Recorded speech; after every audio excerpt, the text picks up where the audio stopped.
Right guys, so over half a year ago I made my initial review on the iPhone 15 Pro. Now I have been using this phone for several months now. I did initially buy it to do the review and then I did return it. Reason being, I didn't see it at the time as much of an upgrade over my iPhone 14 Pro Max.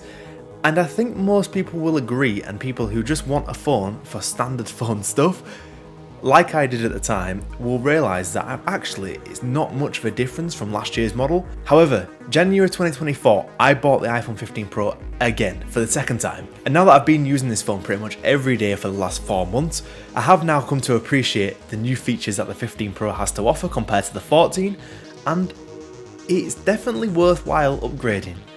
But only if you use the iPhone for its Pro features, and I'll get into that a little bit later. But I'll be honest with you, for 99% of people who just want an iPhone or just want a phone that makes phone calls, you can browse Instagram, scroll through TikTok, I'll be honest with you, in my opinion, I think the 15 Pro is a little bit of a downgrade, for those type of people anyway. Now when Apple initially announced the iPhone 15 Pro, back in September now, which is well over 6 months ago, nearly going on 7 months, which is crazy, but the main thing they were talking about, the action button, the new ability to shoot in ProRes log, USB-C, I mean they didn't really speak about that too much, but that silently got added. And the main thing was titanium.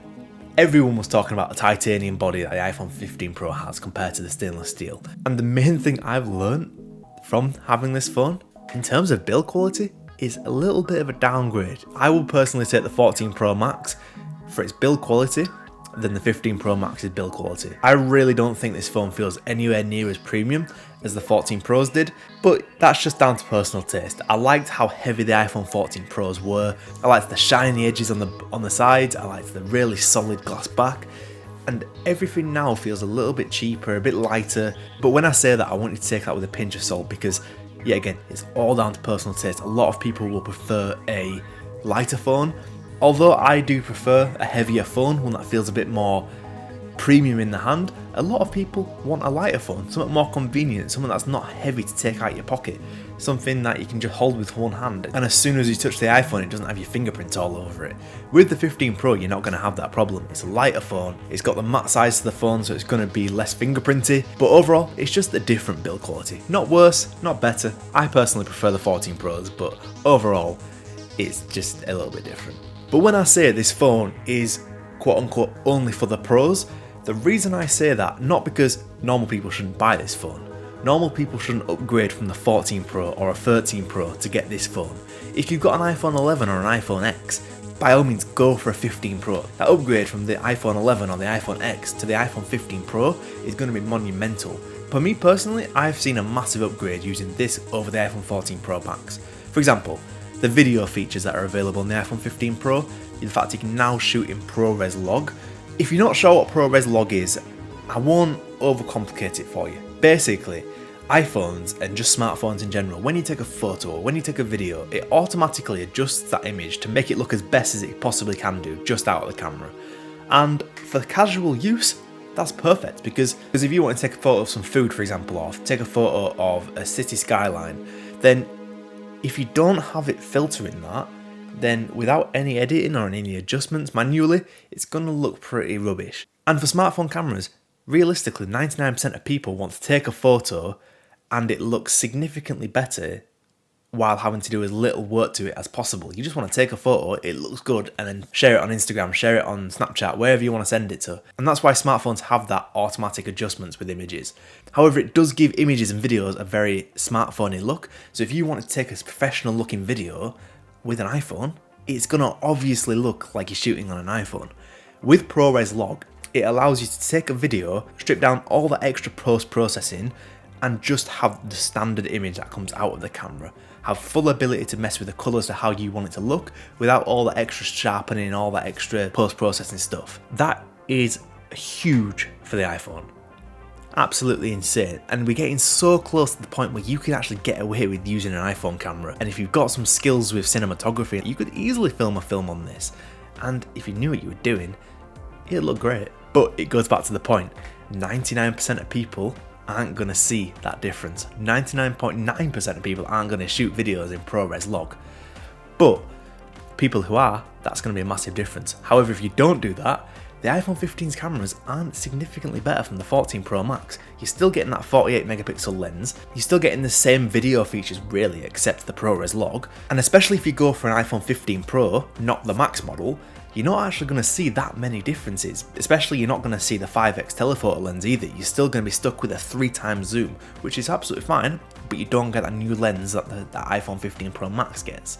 But on the other hand, there are some nice new features with the iPhone 15 Pros. For example, you can take any old photo of a person or a subject, and then later on down the line you can convert that into a portrait image without having to take the image in portrait mode to start with. That's a really nice feature, and there's lots of other little features that Apple have added to the iPhone 15 Pros that, don't get me wrong, they're nice. You've got the virtual 7 lenses that you can use, where you can change from a 24mm lens to a 28mm lens to a 35mm lens just by artificially cropping into that main sensor. But it goes back to that point, are 99% of people going to buy an iPhone 15 Pro upgrading from the 2-year-old phone just so they can shoot portrait images without shooting in portrait mode? I don't think so. And if I was trying to sell an iPhone 15 Pro to someone who's already got a 14 Pro Max, and I started rambling about how you can use a 35mm lens only using the 24mm lens, they'd get bored and they'd be like, what on earth are you talking about? So these new features that come with the iPhone 15 Pro aren't interesting to 99% of people. But if you are an enthusiast who loves to use the camera system on the iPhones, it's a big upgrade. But if you just want to take some nice photos, then you might even want to look at getting a 14 Pro Max. And to be fair, look, you're paying £1,000 for an iPhone 15 Pro now. That's just for the Pro, not the Pro Max. That's like £1,250. And nowadays you can get an iPhone 14 Pro whether you buy it refurbished or you buy it second hand or you even buy it brand new. There's going to be a few £100 discount compared to getting a 15 Pro. And the main question is, are you bothered about USB-C? Are you bothered about the new features that you can get with the camera? If not, the other parts of the phone, it's exactly the same. Look, you've still got that incredible screen, you've got the incredible speaker system, cameras are still top notch. Yeah, you don't have the action button that comes with the iPhone 15 Pro, but realistically, I don't think many people have ever used that when they've got an iPhone 15 Pro. And there's other little things like you don't get USB-C and just small features like that. But if you want a fast, up-to-date iPhone with the best features that iPhone has to offer, your iPhone 14 Pro Max is gonna be top tier. And let's be honest, the new chip, the A17 Pro that's in the iPhone 15 Pros, for people who just want a phone to browse the web and go on social media, you're never going to tell a difference. If you had a 12 Pro or a 13 Pro, there's still no visible difference between them phones and the 15s for casual use. But for me personally, I've absolutely loved these new features. Apart from the action button, I've never used the action button, I'll be honest with you. I've just never found a useful case for it. Filming these videos, for example, now you're looking through the iPhone 15 Pro. Everything in this video is shot with the iPhone 15 Pro. But my filmmaking experience with an iPhone has been so much better with the 15 Pros. For example, my microphone, I can just plug into the USB-C port and directly record into their phone without having to externally record it and sync it up later. Saves me tons of time. Not only that, over the past couple of months I've been getting into quite a bit of photography and being able to view my photos that I've taken on my camera, put the SD card into my iPhone and view the images on the OLED screen that's in the iPhone. The ability to be able to import and export images in a flash without having to carry a MacBook with me is game changing. It's a really good feature to have. And those features make the iPhone 15 Pro an upgrade for me that was worth every penny. But if you don't use your iPhone for filmmaking, and if you're not right bothered about the USB-C port as well, bear in mind a lot of people use wireless chargers these days, I'm not gonna lie, the iPhone 14 Pro Max is looking like a great option to go for. But yeah, that's gonna do it for today's video. Bit of a short one, not gonna lie, but just wanted to quickly talk about my opinion with the 15 Pro, because don't get me wrong, it's a beautiful phone. It's a really good piece of tech. However, it's not a worthwhile upgrade. I mean, if you're coming from an iPhone 12 or a standard iPhone 13 or anything before that, this is going to be a massive upgrade, don't get me wrong. But if you're upgrading every year, you can skip on this one. Like I said, unless you're using the Pro features that I've mentioned before. But just keep it in mind. But it's always hard to not get fooled by the marketing stuff. The action button sounds incredible. The titanium body looks insane. But, you know, at the end of the day, it's the same phone with a few extra features, mainly software features. So keep that in mind. For me personally, I absolutely love this phone. It's been great. But on that note, if you enjoyed today's video, it's been a short one, but if you enjoyed today's video, do me a favour, leave a like and subscribe to the channel, and I'll see you next time. Goodbye.